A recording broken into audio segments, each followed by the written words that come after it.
다음 내용을 한번 볼게요. 자, 여기 정의해 보면 방향도함수 정의가 하나 더 나왔는데 이거는 이제 3변수 함수에 대한 얘기예요. 그래서 2변수 함수랑 별로 다를 게 없이 변수 하나만 추가된 거라고 생각하면 돼요. 그래서 정의에도 보면은 극한의 정의가 이제 나와 있고 여기에 변수가 z에 대한 것만 하나 추가된 거예요. 그러니까 방향도함수라는 건 사실 다시 얘기하면 뭐였죠? 도함수니까 변화율을 의미하는 건데 이변수 함수의 방향도함수는 변화율인데 어떤 변화율이냐라고 하면 z값의 변화율인 거죠. 그래서 여기 보면은 함수의 변화율 이렇게 되어 있고 그리고 뭐 여기도 지금 똑같죠. 결론은 그레디언트 f랑 단위 벡터의 내적으로 표현할 수 있다. 이게 3변수에서도 똑같아요. 그리고 이 내용도 지난 시간에 이미 얘기했죠. 그러니까 이 단위 벡터가 만약에 표준 기저 벡터 중에서 x 방향으로만 성분이 있는 i라고 하는 벡터라고 하면 얘가 결국에는 편도함수 fx다. 그리고 단위 벡터가 j인 경우에는 fy다. 그러면은 k인 경우에는 fg가 되겠죠. 이것도 지난 시간에 얘기했었고요. 그 다음에 CRM 2번 한번 보죠. 중요한 성질이에요. 자, 여기 강의 안에 U라고 하는 요게 볼드체로 표현돼야지 맞는데 자, 여기가 단위 벡터니까 이렇게 두껍게 쓰면 되고요. 그래서 여기 보면은 F라는 함수의 방향도함수의 최대값이 그레디언트 F의 크기다라고 설명이 되어 있죠. 그래서 왜 그런지 한번 볼게요.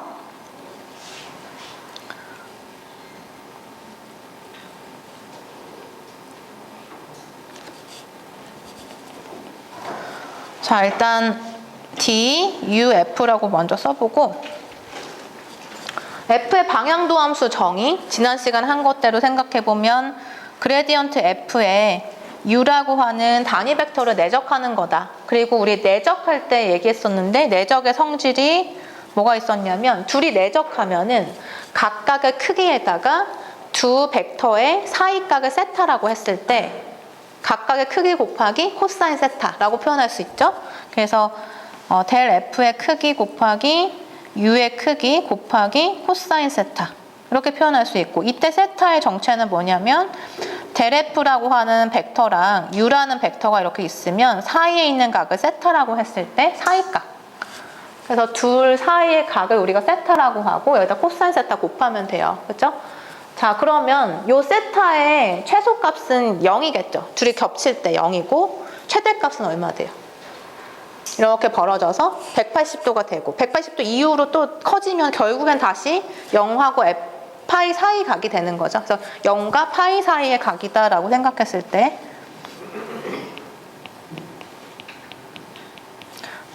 결국에 방향도함수는 이렇게 표현을 할 수가 있는데 잘 생각해 보니까 델 F의 크기는 뭔지 우리가 몰라요. 함수가 안 주어져 있으니까. 근데 U라고 하는 건 뭐죠? 단위 벡터니까 그것의 크기가 1이겠죠. 그래서 얘는 1이에요. 그럼 결국에는 이 값은 델 F 크기 곱하기 코사인 세타로 다시 표현이 될 거예요.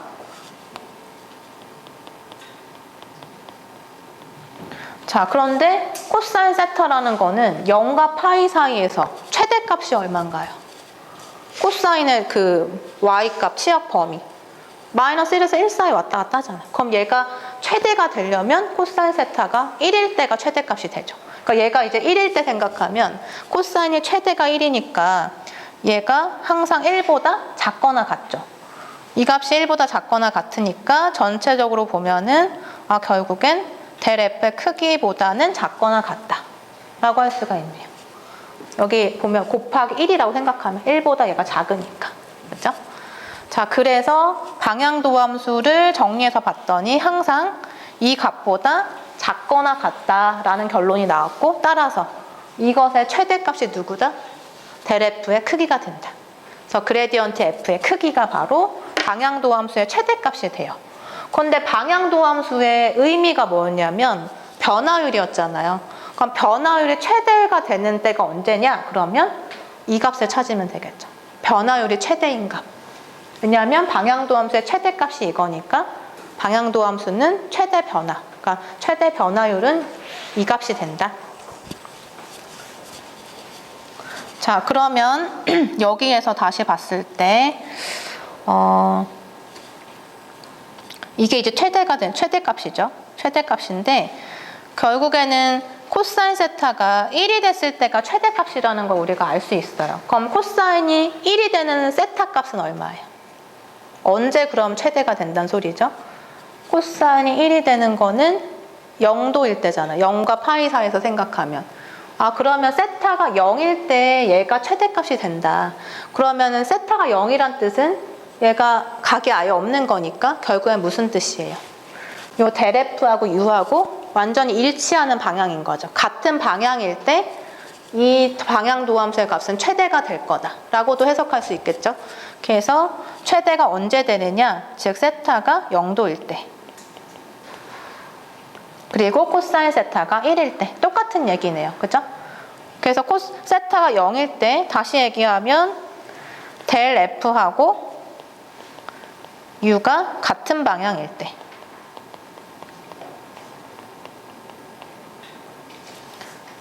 이때 최대값을 갖게 된다. 그리고 그때 최대값은 델 F를 구해서 크기를 구한 값이다. 이렇게 정리하면 돼요. 자, 그러면 예제 3번을 한번 같이 풀어볼게요. 자, A번에 보면 F라고 하는 이변수 함수가 주어져 있고 F의 이름이 x 곱하기 2의 y제곱일 때 점 P에서 Q 방향으로의 F의 변화율을 찾아라. 이변수 함수에서의 F의 변화율이 뭐다? 방향도함수예요. 요 함수에서. 그렇죠? 그래서 요 값이 결국은 G잖아요. 우리 X, Y, G 컴포넌트 했을 때 F, X, Y 값이 G였죠? 그러니까 G의 변화율이 결국엔 방향도함수가 되는데 어떤 방향을 잡을 거냐는 문제에서 알려줬네요. P에서 Q 방향으로. 그러니까 P하고 Q를 연결하는 벡터 방향으로 방향을 잡아주면 돼요. 그럼 일단은 방향을 먼저 찾아볼게요. 방향은 P에서 Q 방향이라고 했으니까 PQ 벡터를 잡아주면 이 방향이네요. 그렇죠? 그러니까 PQ 벡터는 우리가 잡아주면 Q에서 P 뺀 거를 각각의 컴포넌트로 넣으면 되죠. 그래서 2분의 1에서 2를 빼주니까 얼마죠? 마이너스 2분의 3? 그리고 2에서 0를 빼주니까 2. 자, 근데 우리 방향도함수 구할 때 이 벡터 그대로 넣지 않죠. 단위 벡터 이용하잖아요. 그러니까 이 방향으로의 단위 벡터를 구해주면 돼요. 그럼 PQ 벡터를 단위 벡터로 다시 만들어주자. 그러면 단위 벡터 만드는 방법은 이 벡터의 크기를 구해서 그만큼 나눠주면 길이가 1인 벡터가 되는 거죠. 우리가 어떤 물체가 있는데 10cm인 물체가 있어요. 1cm로 자르고 싶어요. 10으로 나누면 되잖아요. 그렇죠? 길이로 나누면 돼요. 그럼 PQ 벡터의 크기를 한번 구해보자. 그럼 크기는 성분 제곱의 합이니까 2분의 3 제곱 더하기 2의 제곱. 그래서 4분의 9 더하기 4가 되니까 4분의 25네요. 4분의 25의 루트, 그러면 2분의 5. 그래서 지금 우리가 이 문제에서의 방향 벡터는 단위 벡터를 만들었을 때 2분의 5로 각각의 벡터의 컴포넌트를 나눠주는 게 U가 되겠죠. 그래서 마이너스 2분의 3을 얘로 나눈다.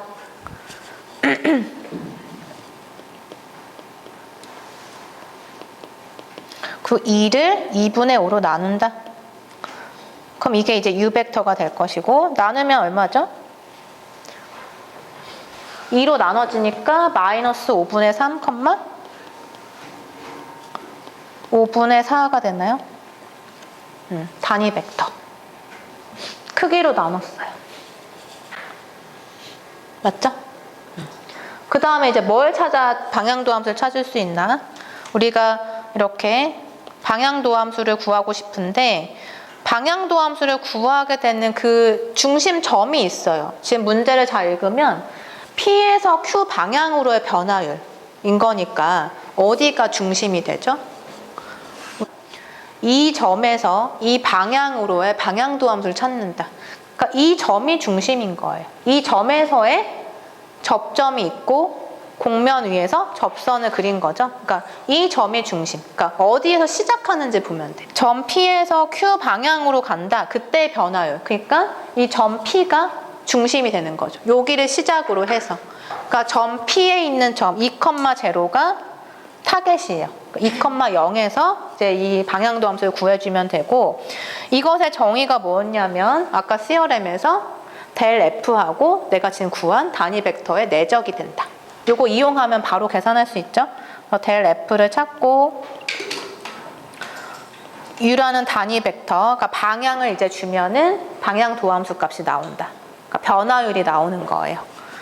자, 그리고 델 F는 계산해보면 되겠네요. 델 F의 정의. 델 F는 F의 X에 대한 미분하고 F의 Y에 대한 미분을 각각의 컴포넌트로 하는 벡터다. 자, 그럼 F라는 함수는 지금 주어져 있으니까 X2의 Y제곱을 X로 미분하면 돼요. 편미분하면 돼요. 그럼 Y는 상수니까 2의 Y제곱은 그냥 상수. X 미분하면 1이죠. 그러니까 fx는 2의 Y승. 그 다음에 f의 Y 미분은 이번에 x가 상수니까 그대로 두고 2의 Y제곱 미분하면 자기 자신 2의 Y. 그죠?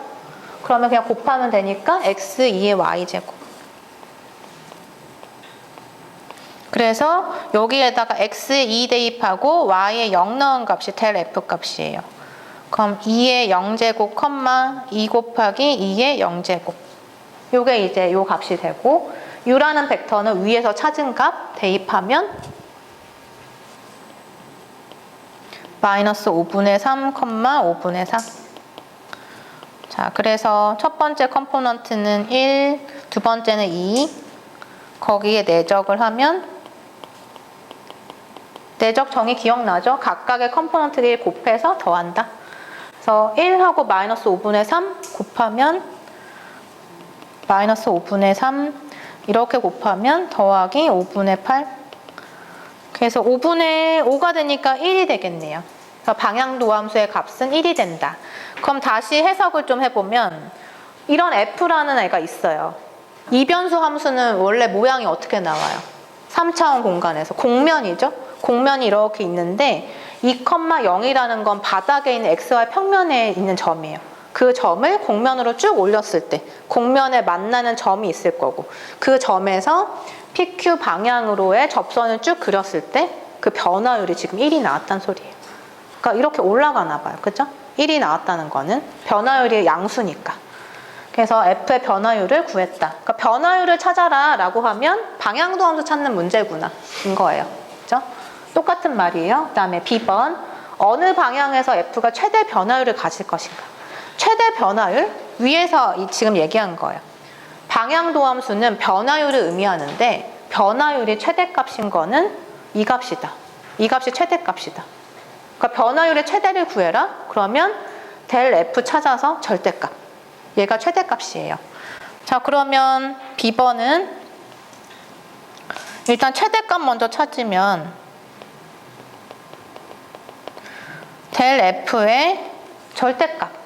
근데 지금 타겟 포인트가 2,0였죠. P에서 시작했으니까. 2,0에서 델 F가 얘에서 1,2. 그럼 1,2의 크기네요, 결국에. 1,2의 크기를 찾으면 이거의 성분 제곱의 합이니까 루트 5가 되네요. 최대값은, 그러니까 방향도함수의 최대값이 루트 5인 거고, 언제 최대값을 갖냐라고 물어봤으니까 한번 생각해 볼까요? 언제 최대가 됐는지 다시 한번 볼게요. 델 F하고 요 유닛 벡터하고 방향이 같으면 최대가 됐다. 왜? 코사인 세타 때문에. 그러면 뭐라고 대답하면, 우리 문제에서는 U라는 벡터가 얘인데 얘하고 델 F가 같은 방향일 때 최대가 된다라고 얘기하면 되겠죠. 그래서 언제 최대가 되냐면 U라고 하는 지금 구한 벡터하고 델 F하고 같은 방향일 때, 그러니까 평행하는데 방향이 완전히 같은 거예요. 그래서 평행이자 방향이 같은 걸 우리가 이렇게 쓰거든요. 화살표로 이렇게 취해서. 그냥 이렇게 두 개 취한 거는 평행이고, 이렇게 화살표까지 하면 같은 방향. 완전히 일치한. 그래서 u하고 델 f가 같은 방향일 때 루트 5라고 하는 최대값을 갖는다 라고 얘기하면 돼요.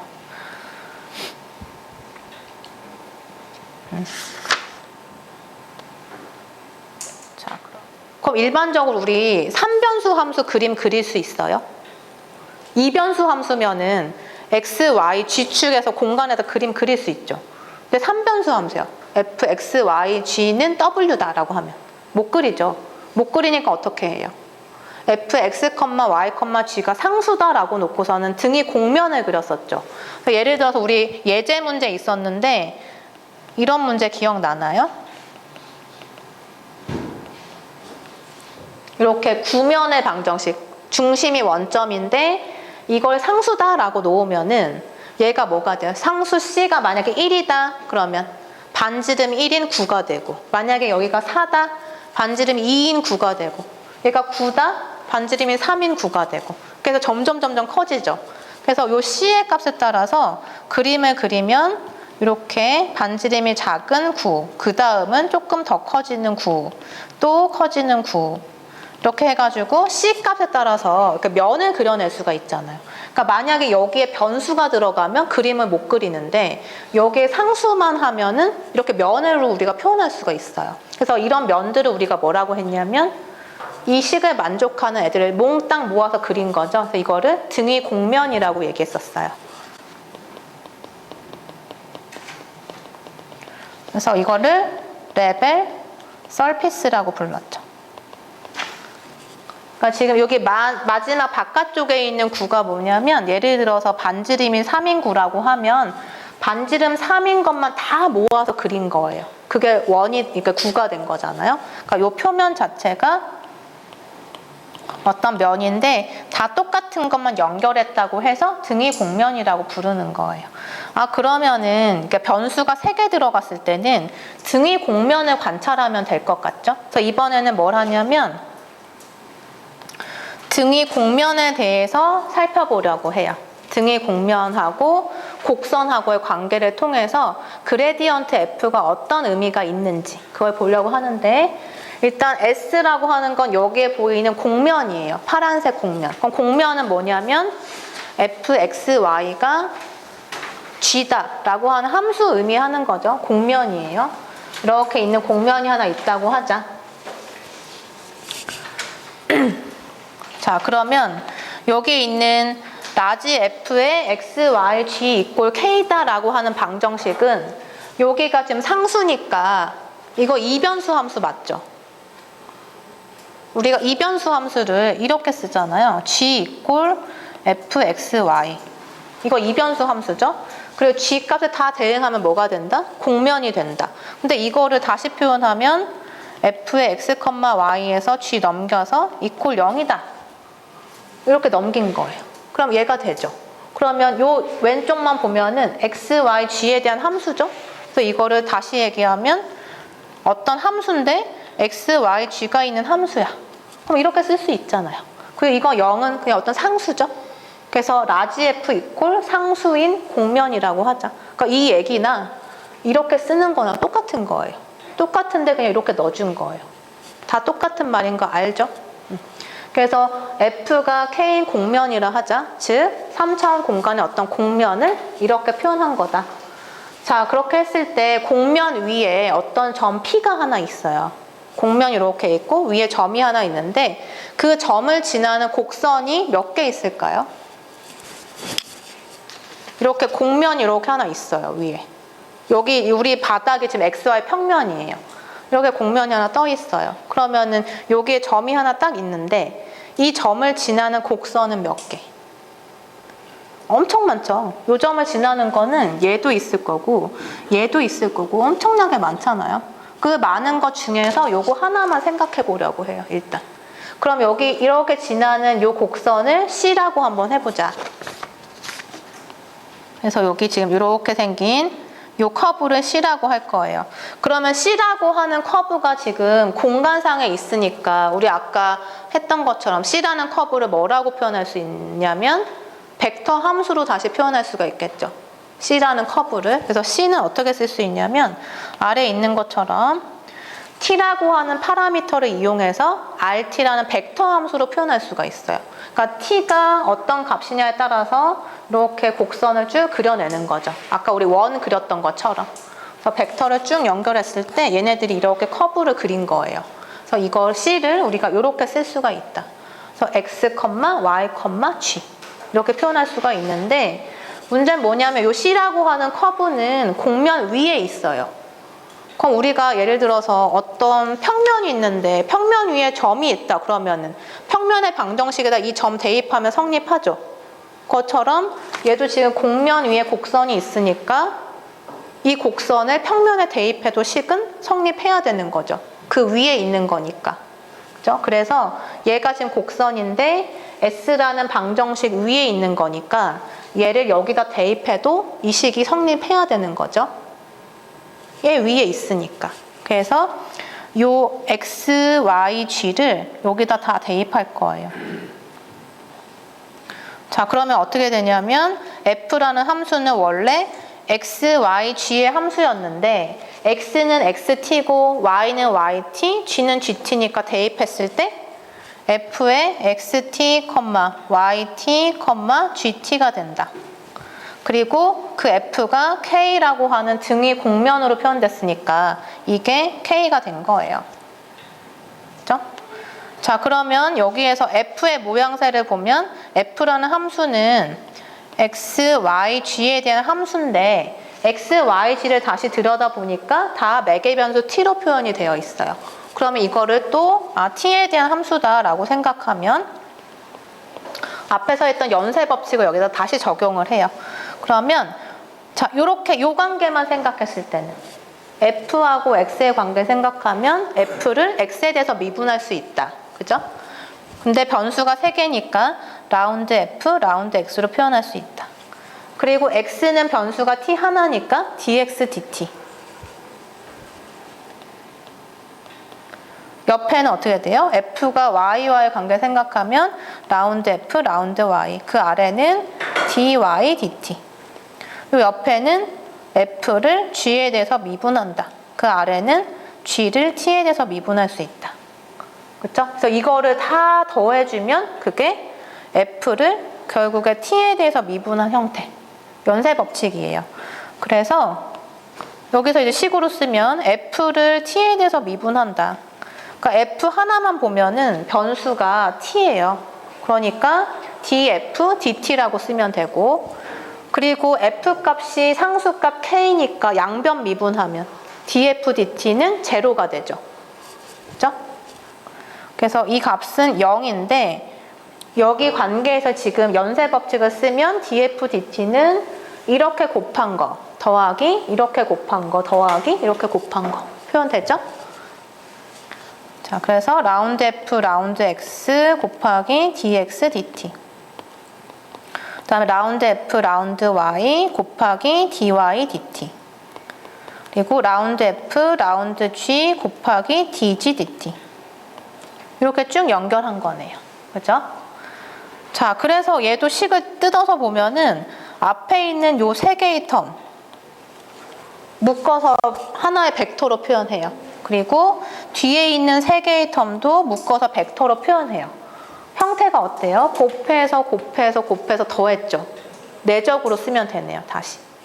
그러니까 앞에 있는 거 3개 묶은 거는 라운드 F, 라운드 X, 라운드 F, 라운드 Y, 라운드 F, 라운드 G 이렇게 묶어주고 뒤에 있는 텀 dx, dt, dy, dt, dg, dt 묶어주고 그러니까 벡터, 벡터로 묶어서 내적을 해버리면 이렇게 곱한 거 여기 나오고 2개 이렇게 곱하면 여기 나오고 이렇게 마지막 것끼리 곱한 게 여기 들어가죠. 그래서 쭉 더한 거예요.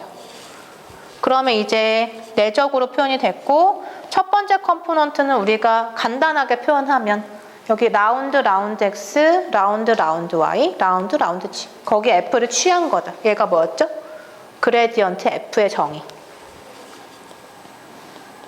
그래서 다시 한국말로 하면 라지 F의 기울기 벡터다 라고 하면 되고 뒤에 있는 건 뭐겠어요? 우리 앞에서 똑같은 거 반복하는 거예요 지금. 그죠? x의 t에 대한 미분. x 프라임 t, y 프라임 t, g 프라임 t. 그러니까 rt라고 하는 벡터 함수가 이렇게 생겼으니까 그거 지금 각각 미분한 거죠. 그럼 뭐예요? r 프라임이네요. 그래서 여기 우변에 있는 텀이 r 프라임이 된다. 근데 결과적으로 이렇게 x, y, g를 다 집어넣어서 생각해도 그레디언트 f랑 r 프라임의 내적 값이 제로가 나왔네요. 그러면 이 그레디언트 f하고 r 프라임은 항상 수직 관계에 있네요. 그렇죠? 따라서 델 f하고 r 프라임은 수직 관계에 있다. 자, 그래서 결론이 이제 이렇게 나온 거예요. 그렇죠?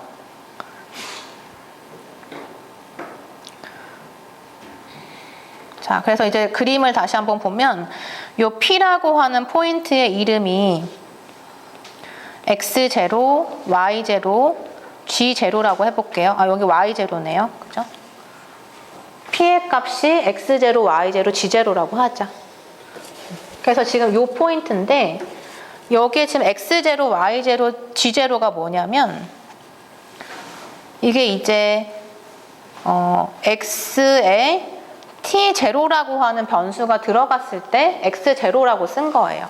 그러니까 T라고 하는 매개 변수가 쭉 증가하죠. 아까 우리 원 그렸을 때 0에서 2파이까지 증가할 때 이렇게 그려졌잖아요. 그러니까 T가 어떤 T0라고 하는 값이 되었을 때 그린 게 지금 요 벡터인 거예요. 그러니까 여기가 지금 위치가 이렇게 그렸을 때 요 R, T0 0점에서 요점 P점까지 그렸을 때 얘가 뭐냐면 T값이 특히 T0일 때 얘기하는 거예요. 다시 여기서 보면 자, 여기에 있는 요 P까지 이렇게 그은 요 하나의 벡터 값은 어떤 특정한 T일 때인 거예요. 그죠? 그래서 T0라고 하는 T값일 때 벡터다라고 표현하는 거고, 그럼 이 P에서 우리가 접선을 그려주면 이 곡선 위에서 이렇게 접선 하나 그려낼 수 있죠? 그게 지금 R'인 거예요. 근데 T가 언제다? T0일 때. 그래서 여기 그림에 보면 이렇게 이 방향으로 R'T0가 있는 거죠.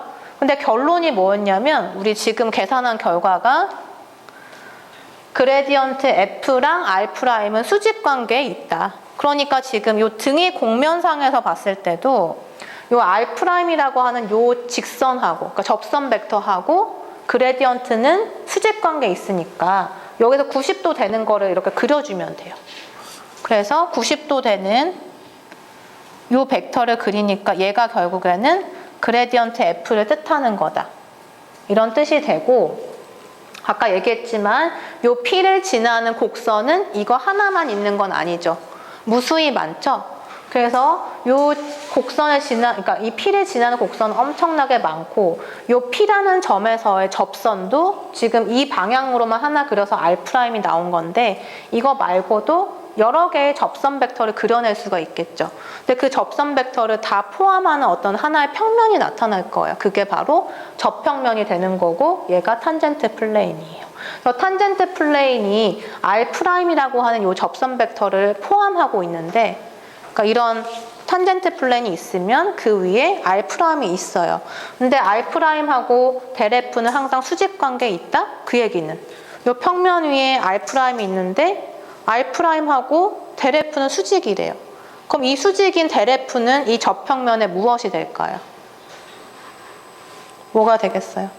우리 평면의 방정식 결정할 때는 이 녀석의 방향을 알아야 되는데, 이 방향을 뭐라고 생각했죠? 이 평면하고 수직인 방향을 이 평면의 방향이라고 얘기하잖아요. 그러니까 지금 이 평면을 잘 보면 R'T라고 하는 이 벡터가 있고, 그거는 항상 델 F랑 수직이다. 그럼 다시 얘기를 하면 이 델 F가 누가 된다? 이 접평면의 방향이 되는 거다.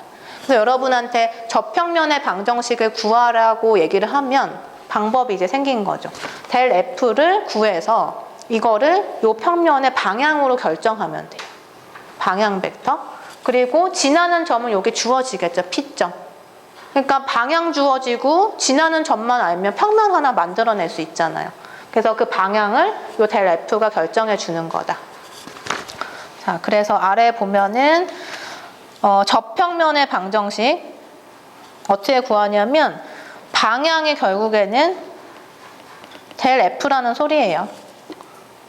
그래서 우리 평면의 방정식 구하면 어떻게 했죠? 방향이 예를 들어서 ABC다.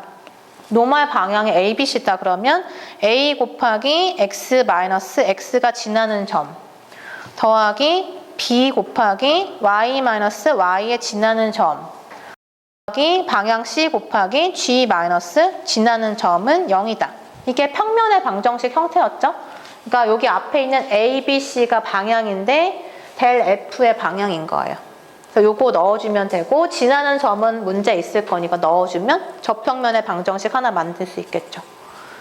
자, 그러면 이 P라고 하는 점에서 이제 라인을 하나 만들면 지금 접평면을 하나 만들어 봤고 여기에서 지나는 요 점을 지나는 직선은 어떻게 만들면 돼요?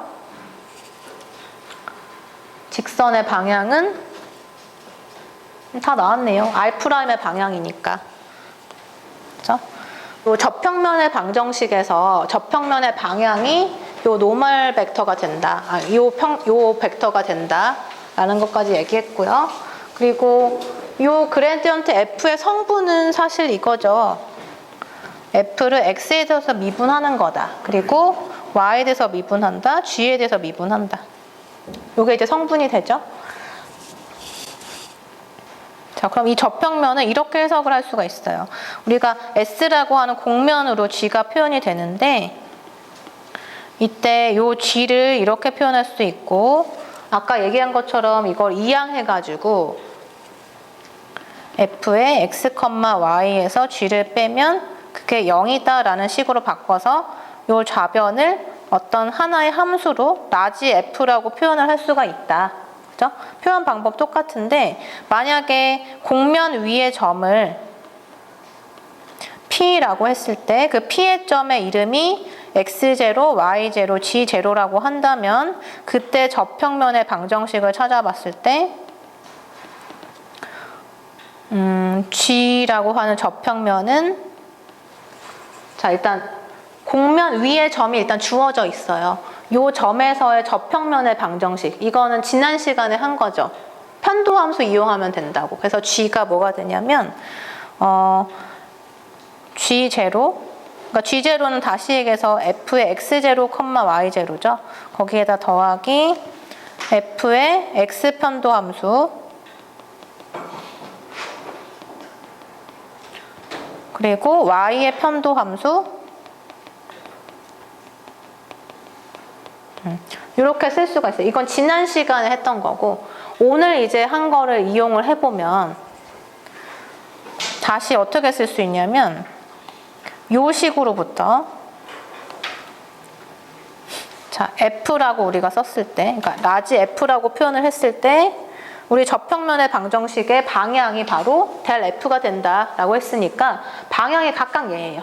라지 fx, 라지 fy, 라지 fg 이걸 방향으로 해서 써보면 자 방향 곱하기 x 지나는 점 그 다음에 방향 곱하기 y가 지나는 점 그 다음에 방향 곱하기 g가 지나는 점 그게 0이다 라고 쓸 수가 있죠. 그러니까 오늘의 결론이네요. 접평면의 방정식 방향이 델 f가 된다. 그죠?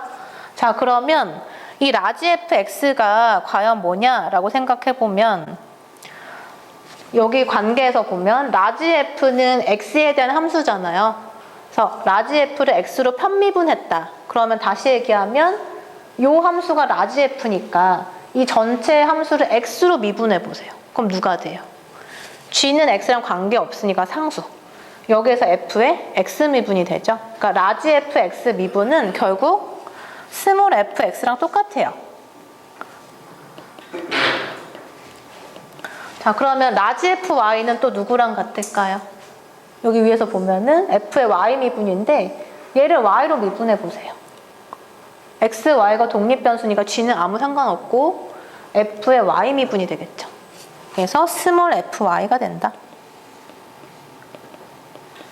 그리고 f의 g 미분은 얼마가 될까요? 라지 f g 미분, 편도함수. 여기서 g로 미분하면 얘네들은 상관없고 마이너스 1이 되겠죠. G 미분이니까. 그래서 이 부분이 마이너스 1이 되면서 G 마이너스 G0는 0이 된다. 그죠? 자, 그래서 요 지금 결론에다가 요 식을 G는 하고 정리를 해볼 거예요. 여기 있는 요 G로. 그래서 여기 이렇게 분배하면 마이너스 G인데 얘를 넘겨서 G는 하고 정리하면 뭐가 나오냐면 F의 X 더하기 F의 Y, Y 마이너스 지나는 점. 그리고 뭐만 남죠? 여기 마이너스 1 곱하기 마이너스 G0니까 G0가 더해지죠. 근데 G0가 다시 얘기하면 뭐예요? G0라고 하는 거는 F의 X0, Y0죠. 그래서 여기에 F의 X0, Y0가 들어간다. 결론을 보니까 우리 지난 시간에 접평면 구하는 거 하고 지금 유도한 식하고 일치하죠. 다 똑같은 얘기예요. 접평면의 방정식. 접평면은 우리가 일단 이렇게 관찰했고 P라고 하는 점에서 공면에서의 법선. 법선이라고 하는 거는 그 점에서 수직인 직선이에요. 그럼 수직인 직선의 방향이 접평면의 방향하고 일치하겠죠. 그러니까 어떤 이렇게 공면이 있으면 여기 접점이 있고 여기에서 접하는 접평면이 있으면 그 접평면의 방향은 이 평면의 수직인 방향이 되고 이 점에서 법선이라고 하는 거는 요 직선을 의미를 해요. 그러니까 방향이 일치하죠. 그래서 접선의 방정식, 즉 직선의 방정식이니까 방향을 여기 아래다가 써주는 거죠. 가끔 여러분 보면은 평면의 방정식하고 직선의 방정식 헷갈리는 친구들이 되게 많아요.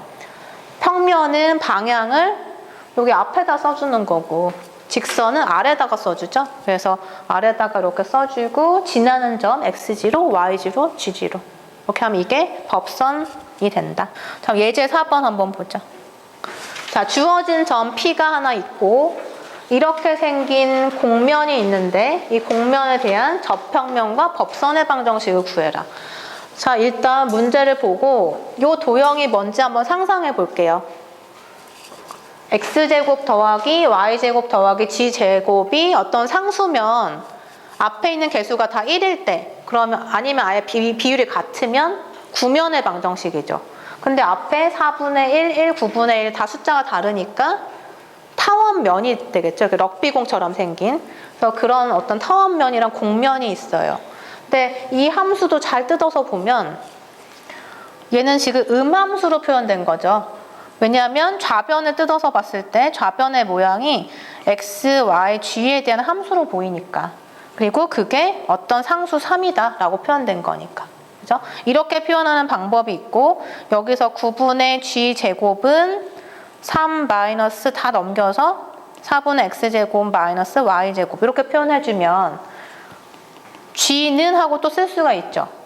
g 이꼴 하면 어떻게 돼요? 9 넘겨서 곱해주고 g는 플러스 마이너스 루트 9 곱하기 3 빼기 4분의 x제곱 빼기 y제곱 이렇게 되겠네요. 그죠? 그러면은 요 방정식 g는 어떻게 되냐면 결국엔 x랑 y의 함수니까 이렇게 쓸 수 있잖아요. 그죠? 그래서 어떤 공면을 표현하는 방법이 우리가 이렇게 쓰기도 하고 또는 음함수 표현으로 쓰기도 한다. 근데 지난번까지 했던 게 이런 표현에서의 접평면을 구하는 거 연습했고 오늘은 이렇게 음함수 형태로 표현이 됐을 때 즉 이 값이 어떤 3이다. 이건 다시 얘기하면 뭐죠? 등위 공면이네요. 그러니까 등위 공면에 대한 어떤 이 점에서의 접평면하고 법선을 구해라. 그러니까 얘가 어떤 타원의 모양을 이렇게 띄고 있을 거예요. 근데 그 위에 이제 어떤 점이 있는 거죠. P라고 하는 어떤 점이 여기 있다. P점이 있으면 이 점에서 우리가 접평면을 하나 만들어낼 수가 있고 여기서의 법선도 그려낼 수가 있고 이거 구하는 문제예요. 자, 그러면 위에서 한 거 정리대로 하면 뭐 구하면 될까요? 접평면 방정식 구하기 위해서 접평면의 방향을 결정해야 되고 방향은 누가 된다? 델 F가 된다. 자, 방향 먼저 구해보죠. 일단은 이게 지금 F예요. 라지 F. 그럼 X에 대해서 편미분한다. 그러면 X제곱은 2X가 되고 4로 나눠주니까 2분의 X죠. 그다음에 이 두 번째 텀은 뭐예요? 라운드 F, 라운드 Y. 그러니까 Y에 대한 편도함수, 여기서 보면은 2Y가 되죠. Y제곱 미분. 그다음에 9분의 G제곱은 미분하면 9분의 2G가 되고 여기에 넣어주면 되겠죠. 자, 그리고 이 그레디언트 F는 어디에서 구해야 되냐면 이 점에서, 접점에서. 그러니까 마이너스 2, 1, 마이너스 3 집어넣고 자, 마이너스 2 넣어보세요. 그러면 마이너스 1 여기 넣어주면 2 여기다 넣어주면은 얼마죠? 마이너스 3분의 2 이렇게 되겠죠? 그래서 델 F의 값이 마이너스 1, 2, 마이너스 3분의 2가 된다. 자, 그럼 이제 접평면의 방정식. 접평면의 방정식은 지금 구한 게 이제 방향이니까 방향 곱하기 x하고 지나는 점, x에 지나는 포인트가 마이너스 2.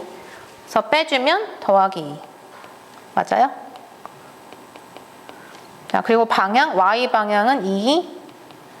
그리고 y가 지나는 점이 1이네요. 그래서 1로 빼주고 그 다음에 g의 방향이 마이너스 3분의 2. g 마이너스 g 지나는 점 마이너스 3 빼주니까 더하기 3. 그래서 그게 0이다. 그래서 요거 이제 조금 정리해주면 이게 이제 접평면의 방정식이 돼요. 어렵지 않죠?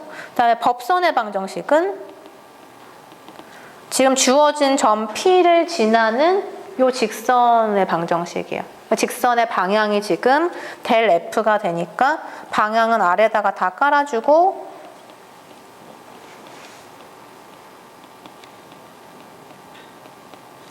직선의 방정식이니까 여기에서 X, Y, G에서 각각 지나는 점만 쭉 빼주면 직선의 방정식이 되죠.